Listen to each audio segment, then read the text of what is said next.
নমস্কার বন্ধুরা, আজ আমি আপনাদের সাথে তপসে মাছের চচ্চড়ি রেসিপি শেয়ার করব। ধুয়ে পরিষ্কার করে রাখা তপসে মাছগুলোকে প্রথমে নুন হলুদ দিয়ে ভালো করে মেখে নেব।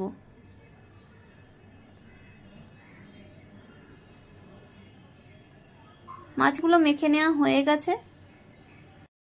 রান্নাটা করার জন্য আলু, বেগুন, মূলো টুকরো করে কেটে নিয়েছি পেঁয়াজ কুচি, 4-5টা মতন কাঁচা লঙ্কা চিড়ে রেখেছি আর টমেটো টুকরো করে কেটে নিয়েছি। রান্নাটা করার জন্য কড়াইতে দিলাম সর্ষের তেল।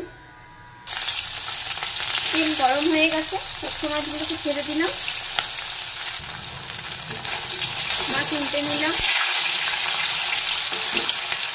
মাছগুলো ভাজা হয়ে গেছে, তুলে নেব।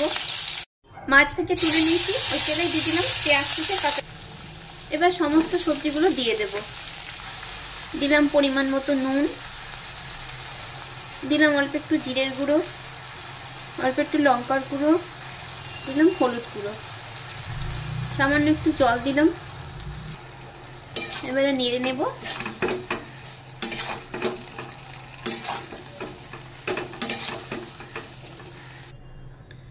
কিছুক্ষণ ঢেকে রেখে দেব। কিছুক্ষণ পর ঢাকা খুলে নিলাম, দেখে নেব। সবজিগুলো সব সেদ্ধ হয়ে গেছে। এবার ভেজে রাখা তপসে মাছগুলো দিয়ে দিলাম।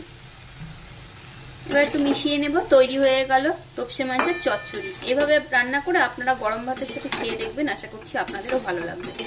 হালকা হাতে একটু নেড়ে দেবো, কারণ তপসে মাছ নরম হয়, ভেঙে যাবে বেশি নাড়াচাড়া করলে।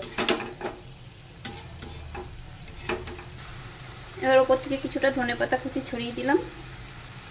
তৈরি হয়ে গেল তপসে মাছের চচ্চড়ি। তপসে মাছের চচ্চড়ি সার্ভ করে নিয়েছি। এভাবে আপনারাও বানিয়ে খেয়ে দেখতে পারেন, আশা করছি আপনাদেরও ভালো লাগবে।